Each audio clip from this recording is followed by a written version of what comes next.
5 días de reuniones para 3 anuncios. Bueno, 2. Y si uno revisa la letra pequeña, en realidad fue uno solo.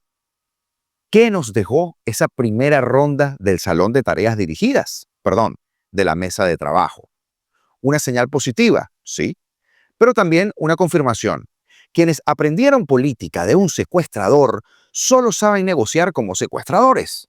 Primero exigen la recompensa y después deciden si liberan al rehén. Hoy haremos balance. ¿Qué se anunció? ¿Qué quedó pendiente? ¿Qué podemos esperar realmente de esta mesa? Por otro lado, Venezuela suscribe un adendum con la empresa argentina IMSA para, supuestamente, fortalecer y estabilizar el sistema eléctrico nacional. No anunciaron una obra, un cronograma, ni nuevos megavatios. Anunciaron un adendum. Ya les cuento. Además, el secretario de Guerra de los Estados Unidos, Pete Hegseth, anunció que el presidente Abelardo de la Espriella autorizó a la administración Trump a ejecutar operaciones militares contra el narcotráfico en territorio colombiano. Si usted se llama Diosdado Cabello, esa frase debería quitarle el sueño. Y es que mientras todo esto ocurría, la vieja casta política venezolana volvía a exhibir su cinismo. Pretenden que olvidemos décadas de complicidad para permitirles administrar los 5 minutos que le quedan a la moribunda Quinta República. Porque sí, además hoy regresa la novela del momento, ya usted sabe, Pasión de Zamuros. Un hombre al que encarcelaron, al que le robaron una elección por decisión propia y lo inhabilitaron, hasta 2032 terminó convertido misteriosamente en diputado de esa misma estructura que lo persiguió. Ajá, ya usted sabe quién hablo, ¿verdad? Ahora viene a decirnos una fantuchada que resume a la perfección el descaro de una buena parte de la clase política venezolana. Increíble lo que uno tiene que escuchar y hasta ver en Washington. Ya va a entender por qué. Así que acompáñenme a repasar las noticias de última hora. Se las cuento hoy, jueves 13 de agosto de 2026. Augusto Navarro, en este espacio que lleva por nombre Apolítico. Comenzamos. Con casi 7 horas de retraso llegó el anuncio. Rueda de prensa, comunicado conjunto, lectura solemne, foto incómoda. Ese documento que muchos esperaban con ansiedad, otros con desconfianza y no pocos con un nudo en la garganta. El hermetismo de la mesa terminó revelando lo que siempre hemos sabido.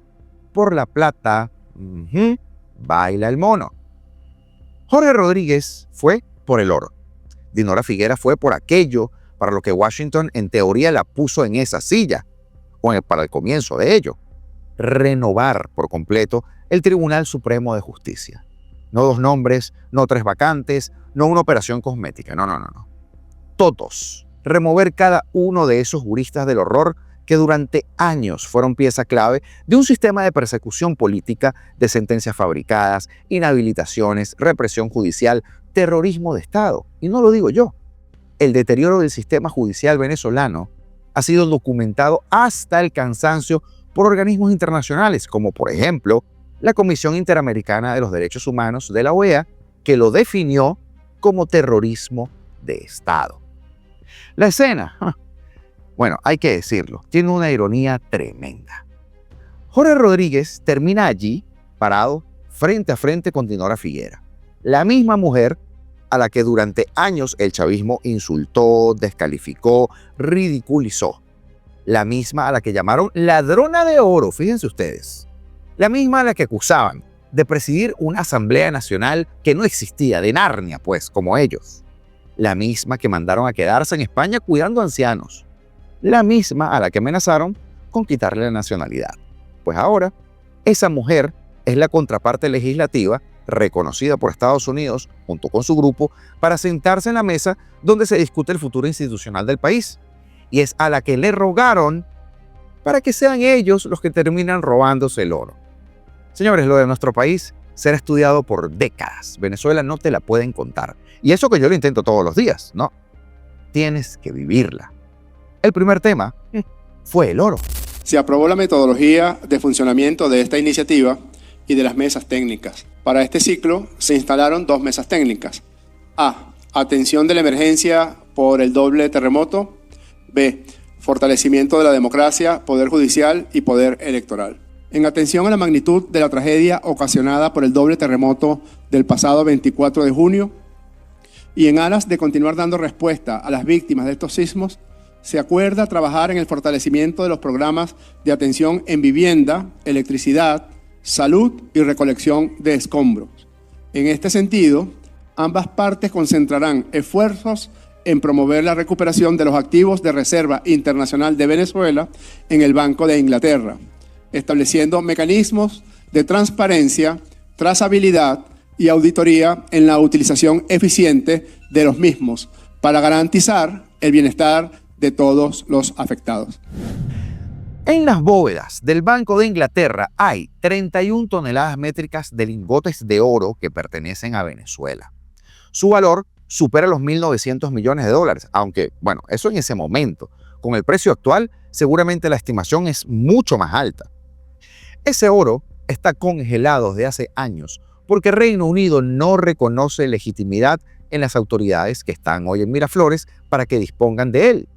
El régimen lo reclamó una y otra vez, por las buenas, por las malas, por tribunales, hasta con lloradera de soberanía, esa lloradera de costumbre, y nunca se lo entregaron.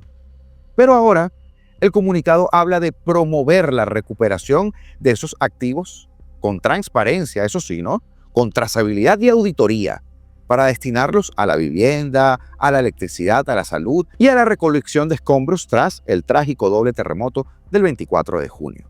Pero ojito con la palabra promover, porque allí no dice que el oro ya fue liberado, no dice que mañana va a llegar un avión con lingotes tipo Delcy, no dice que Jorge Rodríguez ya puede meterle mano a la bóveda, dice promover. Y es precisamente ahí donde hay que mirar con lupa. ¿Cómo? ¿Cuándo? ¿Bajo qué mecanismos? ¿Con qué supervisión? ¿Quién audita? ¿Quién ejecuta? ¿Quién firma? ¿Quién recibe? ¿Quién controla cada gramo, cada lingote o cada dólar? Porque si ese oro va a la reconstrucción, perfecto. Venezuela, bueno, necesita de todo: viviendas, hospitales, electricidad, maquinarias, equipos, insumos y respuesta humanitaria. Pero si ese oro se convierte en lo que sospechamos, en la caja negra, administrado por los mismos que destruyeron al país, no estamos hablando de ninguna reconstrucción. Hablamos de botín, pero con lenguaje técnico. Hablamos de unos secuestradores que, tal y como lo hizo su padre, pidieron la recompensa antes de entregar al rehén. ¿Cuál fue el rehén? El secuestrado Tribunal Supremo de Inmundicia. Por eso arrancan hablando del oro, porque el riesgo existe. Bueno, más que riesgo es una certeza de que se quieran quedar con el oro.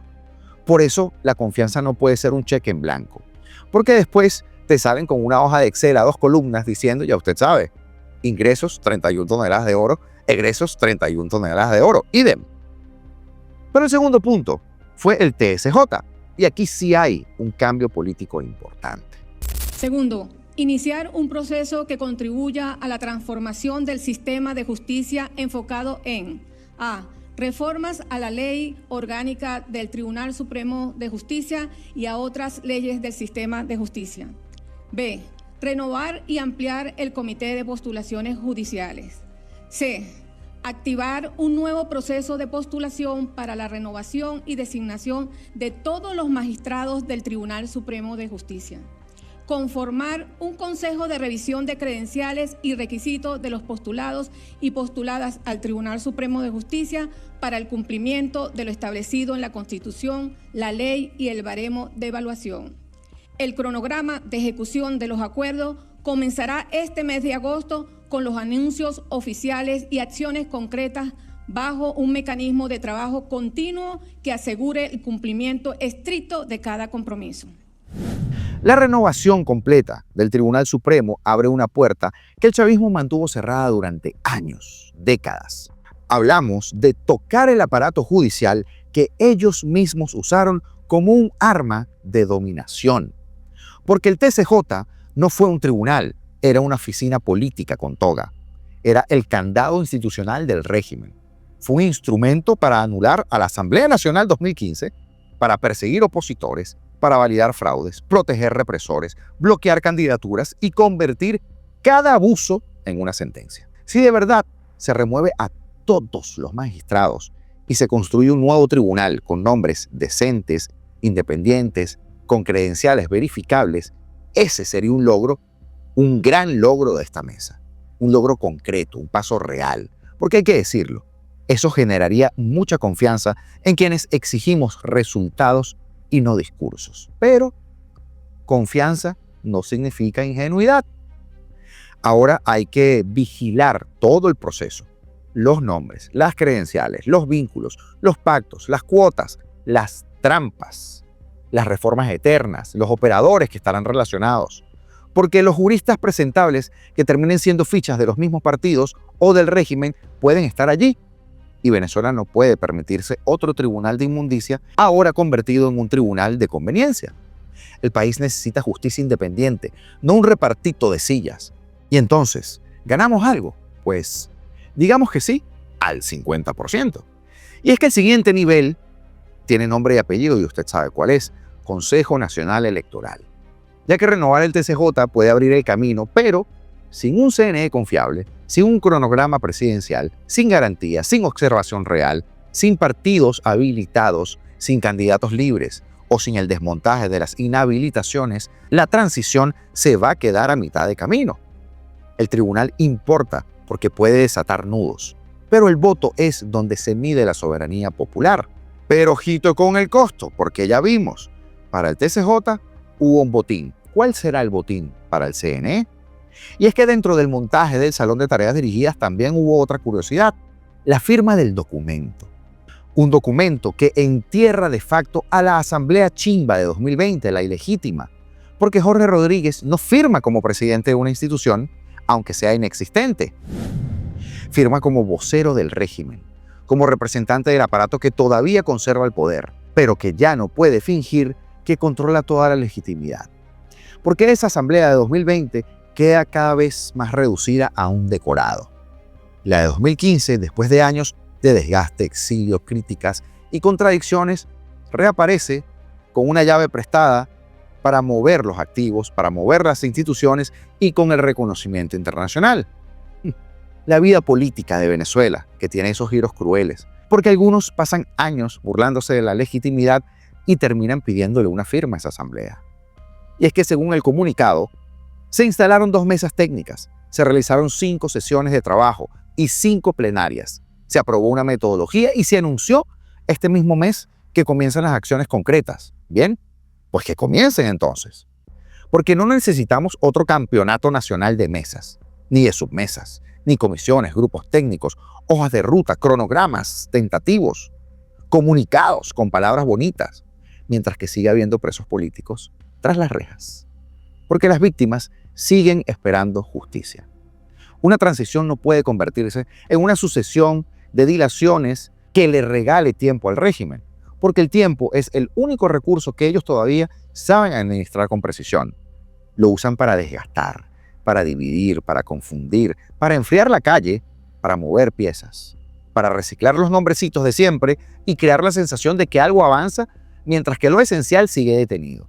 Por eso es que hay que celebrar lo que sea verificable, pero exigir resultados inmediatos. Porque si van a renovar el TCJ, que den los nombres as soon as possible, ya. Si van a recuperar activos, auditoría, ya. Si van a usarlos para reconstrucción, mecanismo de transparencia, ya. Si van a hablar de transición, que liberen a los presos políticos, ya. Y si van a hablar de democracia, CNE y cronograma electoral, ya. No dentro de 10 meses, ni un año, ni después de otra plenaria, no. Ni tampoco cuando pase la efervescencia del momento. El momento es ya. Porque el país no está en condiciones de seguir esperando como si el sufrimiento nacional fuera una variable negociable. Porque es que hay damnificados sin casa, familias buscando desaparecidos, hay muchos desaparecidos todavía, hay presos políticos usados como fichas, una economía en el suelo destruida, instituciones secuestradas, una sociedad que quiere reconstruir, pero que no quiere volver a ser engañada. La reacción de María Corina a todo esto, una publicación en X curiosa, bueno, ni curiosa, fue precisamente recordarnos esto, que hay tras las rejas 382 presos políticos secuestrados por el régimen, mantenidos en las cárceles por la voluntad de los 3 chiflados, por Jorge, la hermanita y el capo del Cártel de los Soles. Con eso reaccionó María Corina, con un mensaje no subliminal, directo a donde se debe. ¿Quién gana? ¿Quién pierde? Esa es la pregunta, ¿verdad? Yo creo que lo del oro no depende de las voluntades de estos tipos y que la lista de postulaciones es en donde veremos quién gana y quién pierde. ¿Pero qué piensas tú? Te leo en los comentarios. Pero mientras el show se presentaba, el país sigue, ¿no? La puesta en escena era en el Palacio de Miraflores, que volvió a apelar a la amnesia colectiva. Mientras la discusión política sobre la transición, decomisos de fondos, el oro, las mesas de trabajo en Washington ocupan los titulares, la heredera administrativa del régimen, Delcy Rodríguez, intentaba vender como una gran hazaña o una gran gestión lo que en cualquier país normal sería un mantenimiento básico o la responsabilidad elemental del Estado. La firma de un adendum entre Corpoelec y la firma argentina IMSA, valga la redundancia. ¿Para qué? Para reactivar proyectos en las centrales de Tocoma y de Macagua, que no es el inicio de una era de eficiencia, no. Es el reciclaje mediático del mayor monumento a la corrupción y a la improvisación energética en la historia del continente. Pero ellos con bombo y platillos anunciaban esto. Hoy sabemos la afectación que tiene nuestro sistema eléctrico nacional y por eso trabajamos sin descanso en la recuperación. Fíjense, ayer tuvimos el pico de demanda más alta en los últimos 8 años. 15.726 megavatios fueron demandados, la más alta en los últimos 8 años. Y nosotros tenemos un plan de ahorro. Primero, por la afectación que significó el doble terremoto, que bueno, sacó a la planta termoeléctrica de Termo Carabobo en el centro del país, que le brinda estabilidad al sistema eléctrico.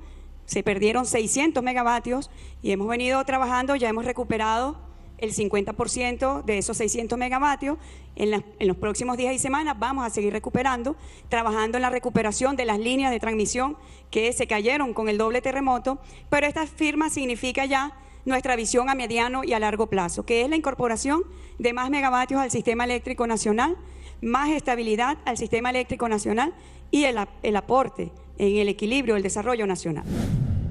Demasiada celebración, porque después de esto, en las filas de los propagandistas del régimen, hubo de todo. Pero la realidad, como siempre, les patea la cara, porque tienen 16 años sabiendo cuál es el problema exactamente, y 27 años robándose el dinero para arreglar el problema. Pero, hey, ahora sí, ahora que tienen fecha de salida, ahora es que lo van a arreglar. Aquí lo increíble y lo asombroso es, de verdad, la resistencia del Guri. Solamente eso. Porque después del chavismo sigue operando. ¿A quién creen estos tipos que engañan? Si hablaron de mediano y largo plazo, y para ese plazo, ellos ya no deberían estar. Pero el régimen sabe que la tiene complicado, y como la tiene complicado, mueve ficha fuera del territorio nacional. Porque el alcalde del municipio de Chacao, Gustavo Duque, llegó este miércoles a la Casa Blanca en Washington, para sostener reuniones con funcionarios y asesores de la administración del presidente de Estados Unidos, Donald Trump, en el marco de la política de 3 fases que impulsa Washington para Venezuela. Si usted pensó que ya lo había visto todo, mantenga un buen espacio siempre allí, destinado para la sorpresa. Y es que, de acuerdo con lo informado por él, durante su visita a la capital de Estados Unidos, tiene previsto varias reuniones. Sebastián Gorka, un asesor del presidente Trump en materia antiterrorista, y también Spiro Balas, asesor del presidente de los Estados Unidos, de la misma manera. Duque señaló que durante esos encuentros expresará su agradecimiento por el respaldo ofrecido por Estados Unidos a Venezuela y a los venezolanos, al tiempo que va a ratificar la disposición, escuche bien esto, del bloque político del que él forma parte, para contribuir con los esfuerzos contemplados en ese plan promovido por la administración de Trump. El bloque político al que él forma parte. Bueno, ok. ¿Qué tal, vecinos? ¿Cómo están? Estoy en la Casa Blanca. Recibí una invitación del CCPL y estoy en Washington, y hoy tendré 2 reuniones acá. La primera de ellas con el doctor Sebastián Gorka, quien es asesor del presidente Trump en materia de antiterrorismo, y la segunda con el señor Spiro Balas, quien es asesor del vicepresidente de los Estados Unidos.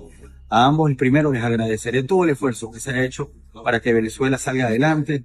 Segundo, ratificaré el compromiso que tenemos, el bloque político que represento en la política de los 3 pasos del presidente Trump, y todo lo que sea necesario, como el proceso que se inició hace pocos días para la reconstrucción de la política en Venezuela, y también agradeceré todo el esfuerzo durante el terremoto, doblete sísmico que tuvimos, el apoyo que tuvimos del gobierno de los Estados Unidos, y estaré acá escuchando, hablando de política, hablando también de la situación de Chacao con respecto a los terremotos y ver cómo podemos buscar también los apoyos necesarios para poder avanzar en esto.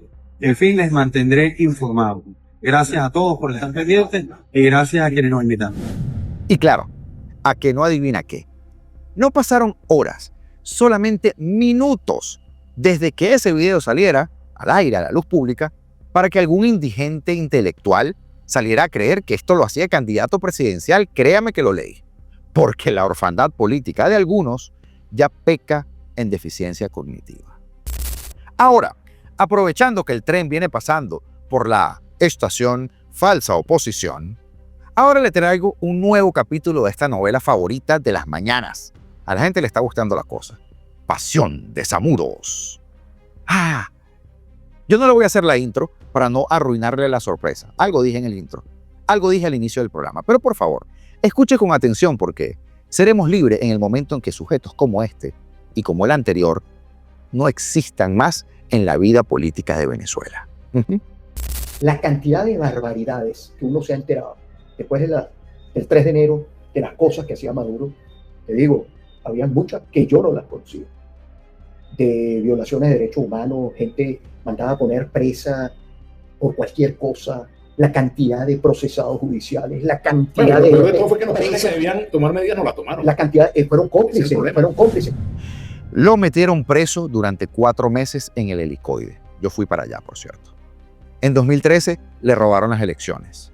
Y su respuesta fue, y usted sabe, mandar a la gente a descargar la rabia con las cacerolas y a bailar salsa como Maduro.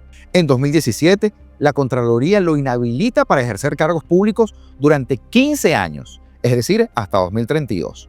La Corte Interamericana de Derechos Humanos falla a su favor, pero el criminal de Maduro, el que bailaba salsa, hoy preso en Brooklyn por narcoterrorista, simplemente desconoció sus derechos políticos. Y sin embargo, en abril de 2025, todavía inhabilitado, oh sorpresa, aparece misteriosamente como candidato a la Asamblea Nacional y en un mes después, el régimen le regala un curul de algo que ya es un cascarón vacío. Y ahora, después de todo ese historial, viene a decirnos la fantochada que usted acaba de escuchar. Pues sí, es un nuevo capítulo de tu novela Pasión de Zamuros, la novela favorita de las mañanas. Porque este es otro que vive en Narnia intencionalmente, que cree que por alguna extraña razón su coeficiente intelectual está por encima del nuestro. Pobres sujetos, de verdad, pobres sujetos. Porque este está como el prófugo del ácido fólico de Juan Barreto, al que le voy a contestar la graciecita que me hizo en Twitter, pero cuando no tenga cosas más importantes de las que hablar. Y es que ya para cerrar, el presidente Abelardo de las Priella autorizó a la administración Trump a ejecutar operaciones militares contra el narcotráfico en territorio colombiano. Como le dije al principio, si usted se llama Diosdado Cabello, esa frase debería quitarle el sueño porque Pete Hegseth anuncia que el presidente Abelardo de las Priella autoriza, repito, realizar operaciones militares contra el narcotráfico desde Colombia. Lo repito. Así que aplaude Diosdado, porque así estamos.